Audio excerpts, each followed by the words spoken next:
Oi, gente! Sejam bem-vindos ao meu canal! Se você é novo por aqui, eu costumo falar sobre casos criminais reais nas quartas. Então, se você gosta desse tipo de conteúdo, não se esqueça de se inscrever e deixar seu like, que é muito importante para a divulgação do canal. E se você tem alguma sugestão de casos criminais, mitos ou lendas, é só comentar aqui embaixo que eu anoto tudo e tento trazer o mais rápido possível.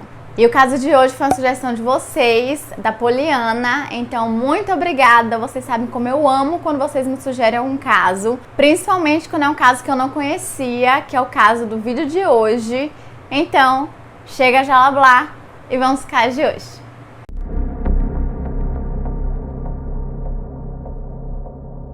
Samuel Holmes Shepard nasceu no dia 23 de dezembro de 1923 em Cleveland, Ohio, e ele era o caçula de 3 filhos de Richard Allen e Ethel Shepard. Ele estudou na Cleveland Heights High School e ele era o aluno perfeito, tirava notas boas e participava de vários grupos e também no time de basquete e de atletismo, sendo também o presidente de classe por 3 anos consecutivos. E além disso, ele foi eleito ao aluno com maior probabilidade de sucesso do último ano da escola e também ele era conhecido por ser alegre e extrovertido, mas que tinha um pouquinho de arrogância ali no fundo. Sam conheceu sua futura esposa, Marilyn Reese, quando ele ainda estava no colégio, e quem os apresentou foi Steve Shepard, que era o irmão mais velho de Sam. E por sinal, Steve já tinha namorado com Marilyn, mas pelo que eu entendi não teve problema nenhum Sam começar a namorar com ela.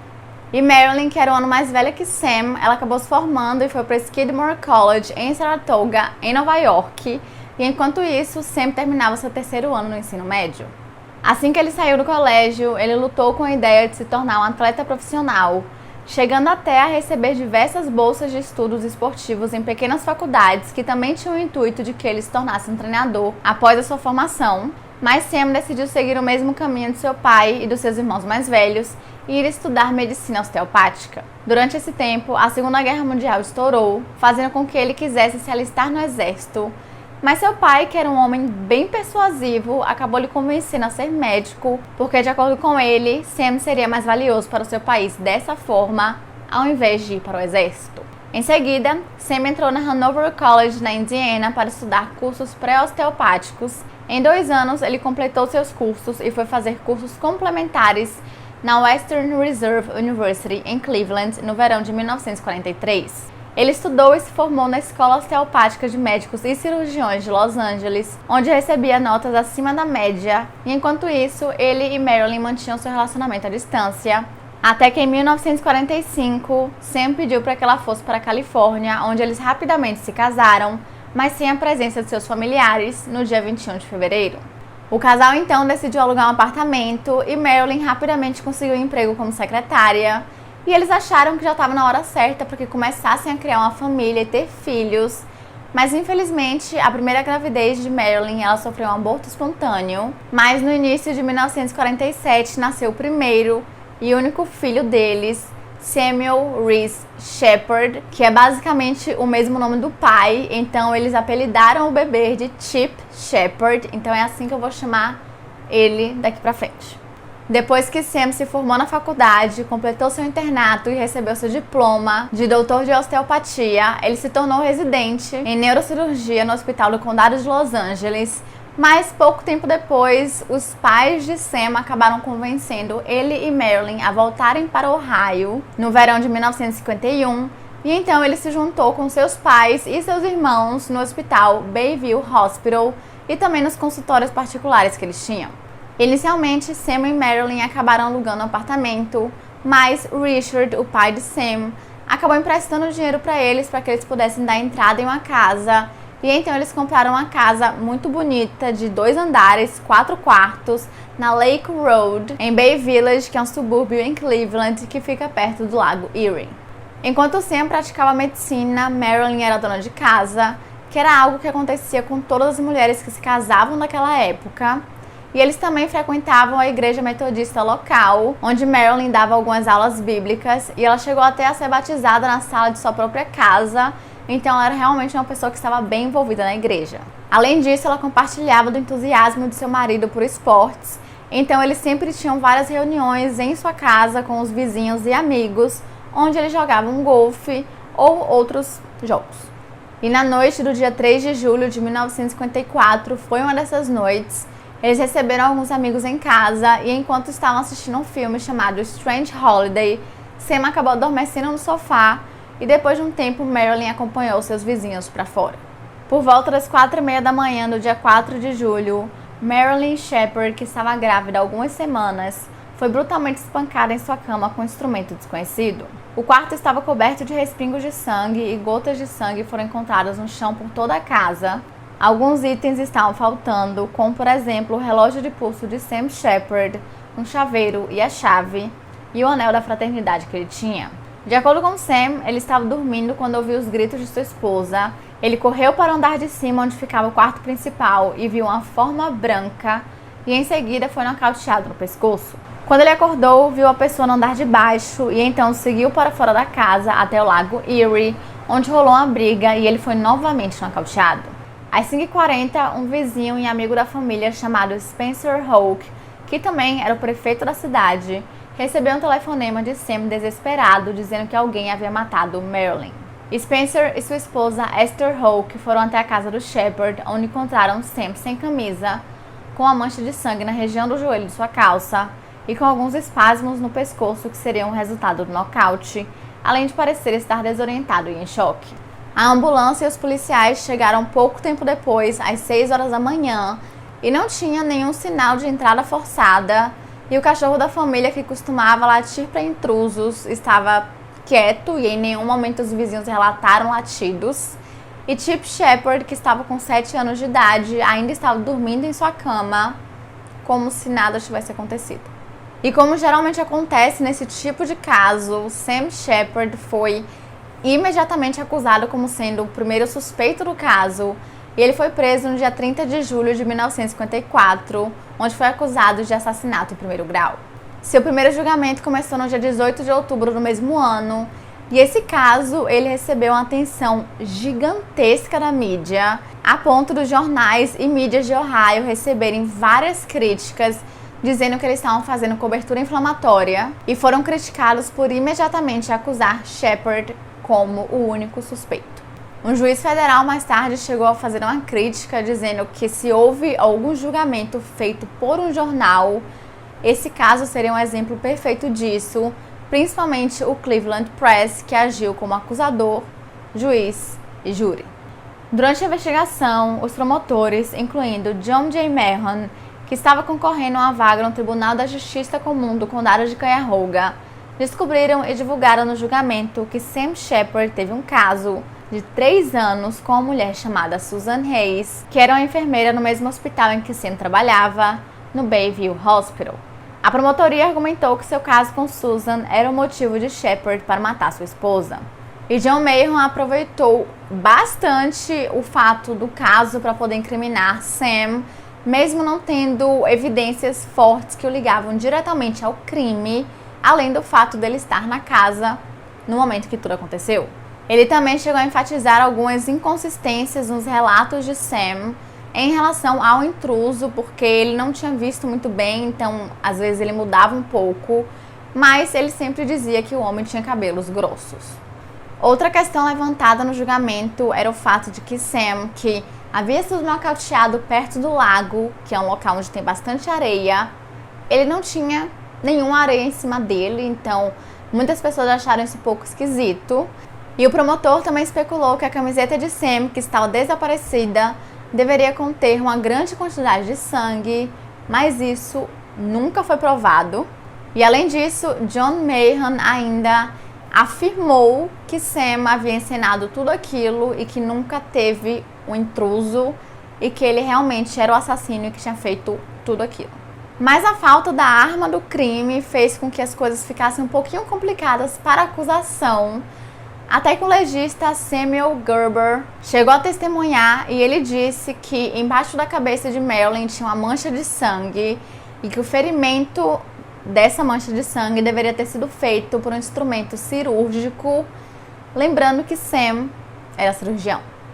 O advogado de Sam, chamado William Corrigan, argumentou que Sam havia sofrido ferimentos graves que haviam sido causados pelo intruso William baseou seu argumento no relatório feito pelo neurocirurgião Dr. Charles Wilkins, que havia examinado Shepard e descobriu que ele havia sofrido uma concussão cervical, lesão nervosa, muitos de seus reflexos estavam ausentes ou fracos, principalmente no lado esquerdo de seu corpo, e lesão na região da segunda vértebra cervical da nuca. O Dr. Wilkins afirmou que era impossível fingir ou simular os reflexos ausentes, embora muita gente acreditasse que isso tivesse sido auto-infligido ao cair de uma escada, algo também que nunca foi comprovado. A defesa ainda argumentou que a cena do crime tinha muito sangue, mas Sam só tinha uma pequena mancha em sua calça. William acrescentou que 2 dentes de Marilyn haviam sido quebrados e que os pedaços tinham sido arrancados de sua boca, sugerindo que ela possivelmente mordeu seu agressor durante a luta, mas Sam não tinha nenhuma ferida aberta que insinuasse que quem havia sido mordido era ele. Alguns observadores disseram que a perda de seus dentes é mais consistente com o ataque que ela sofreu, mas o criminologista Paul L. Kirk afirmou que se o ataque tivesse quebrado seus dentes, os pedaços teriam sido encontrados dentro da sua boca e seus lábios estariam gravemente danificados, o que não era o caso.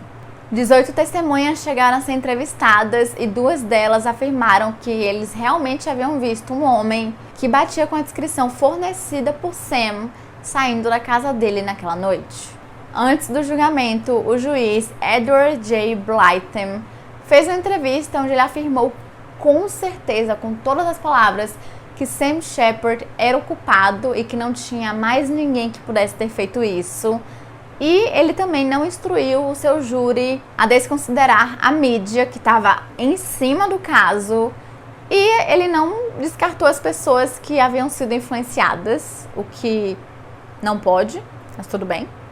E então, no dia 21 de dezembro de 1954, Sam Shepard foi acusado de assassinato em 2º grau e foi condenado à prisão perpétua, podendo apenas se eleger à liberdade condicional após 10 anos de prisão. No dia 7 de janeiro de 1955, logo após sua condenação, Sam acabou sendo informado que sua mãe, Ethel Shepard, havia tirado a sua própria vida, e apenas 11 dias depois, Richard Shepard, o pai de Sam, morreu de úlcera hemorrágica e câncer de estômago. Ele pôde comparecer aos funerais, mas teve que permanecer com algemas durante todo o tempo. Em 1959, Sam acabou se voluntariando para estudos de câncer, onde células vivas cancerígenas seriam injetadas em seu corpo, e muita gente acredita que isso, na verdade, tenha sido uma forma dele tirar a própria vida.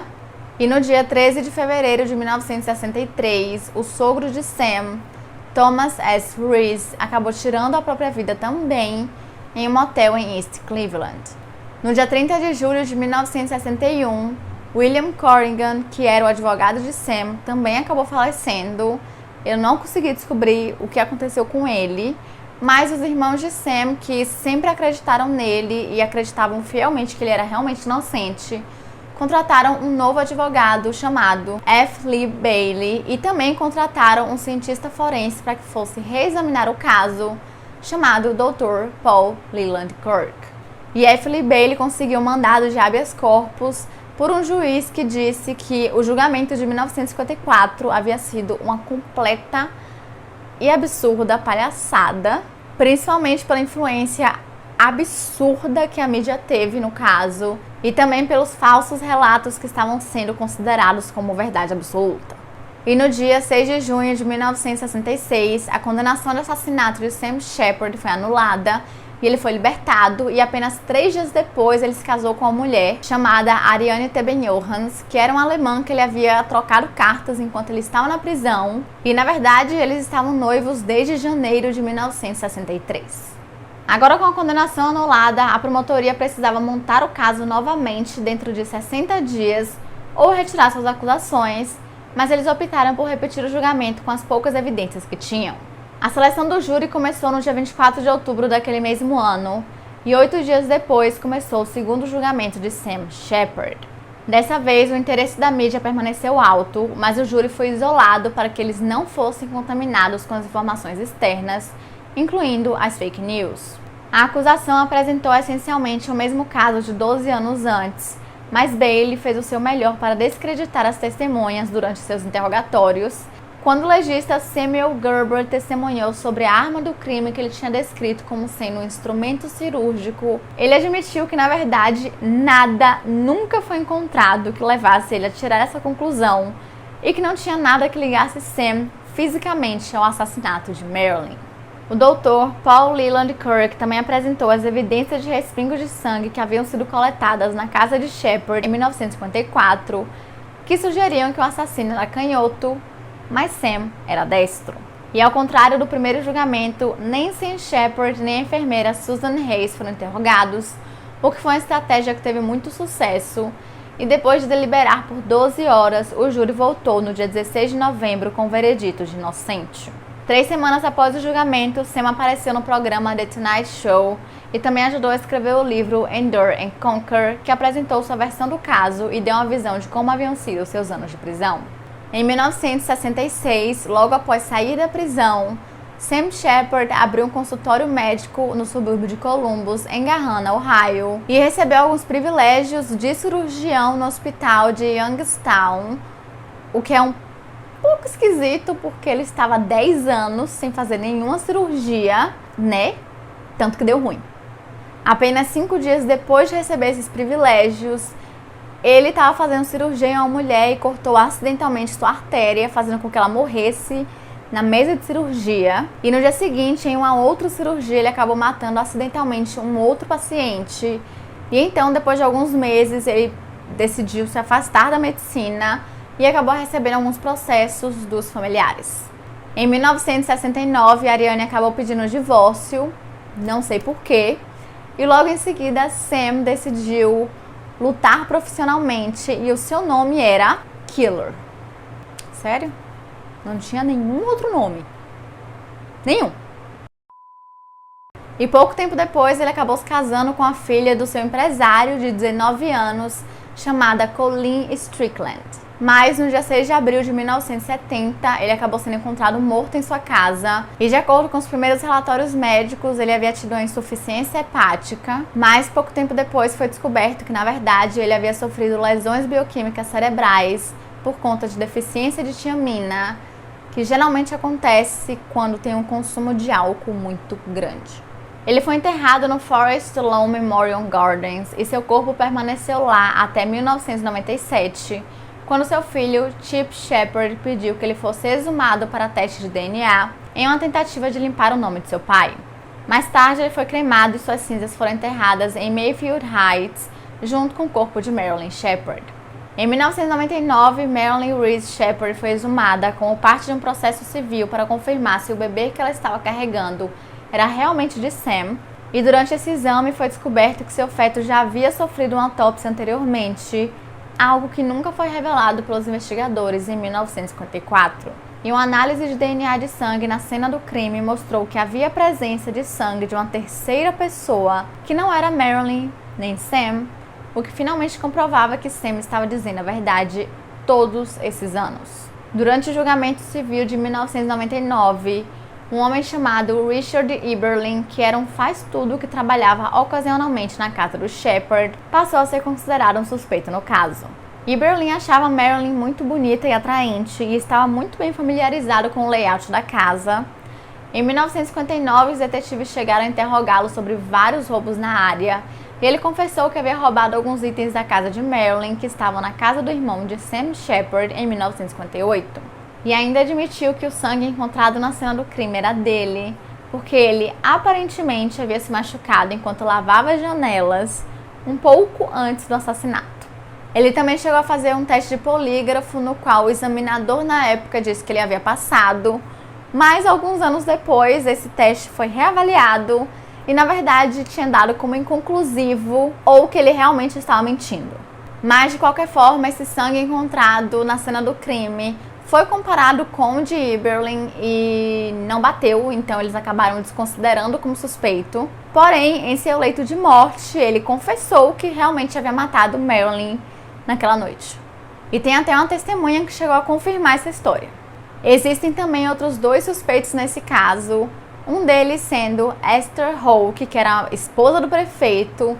E de acordo com ela, Marilyn e seu marido estavam tendo um caso, então automaticamente ela já tem um motivo para matar Marilyn, mas aparentemente ela foi entrevistada e foi também descartada como suspeita. E por último tem um homem chamado James Cole, que era um oficial da Força Aérea que acabou saindo do trabalho e passou a ser ladrão e serial killer. E foi confirmado que na noite do assassinato de Marilyn ele estava em Ohio e também ele tinha uma marca de mordida em sua mão, mas não se sabe se isso chegou a ser examinado mais a fundo ou não. Então, não sei. E Chip Shepard, que passou a vida inteira trabalhando para que ele conseguisse limpar o nome de seu pai e também descobriu o que realmente aconteceu com sua mãe, acredita fortemente que o real assassino realmente seja James Cole. Mas mesmo assim, até hoje, muita gente ainda acredita que Sam Shepard era sim o real assassino, porque ele teria mais motivos, visto que ele estava tendo um caso e ele poderia não estar feliz com a gravidez de Marilyn, porque isso atrapalharia o seu caso, e ele não teria se divorciado porque um casamento naquela época era tipo assim, um escândalo nacional, era um absurdo, não poderia acontecer de jeito nenhum. Então, ele decidiu matar a esposa. E outra coisa bem esquisita é o fato do cachorro não ter latido, o que significa que ele provavelmente conhecia o assassino. Em 1993 foi lançado um filme sobre o caso chamado O Fugitivo, que na verdade, de acordo com o diretor, não foi baseado no caso, mas todo mundo apenas ignora o fato do que ele falou que não foi baseado e diz que foi baseado no caso, porque a história é realmente igual. E muita gente compara o caso de Sam Shepard com o caso do O.J. Simpson, tanto pela história quanto pela cobertura gigantesca do julgamento e do caso em si. E é isso, gente. Esse foi o vídeo de hoje. Não se esqueça de se inscrever e deixar seu like, que é muito importante para a divulgação do canal. E se você tem alguma sugestão de casos criminais, mitos ou lendas, é só comentar aqui embaixo que eu anoto tudo e tento trazer o mais rápido possível. E é isso. Até semana que vem.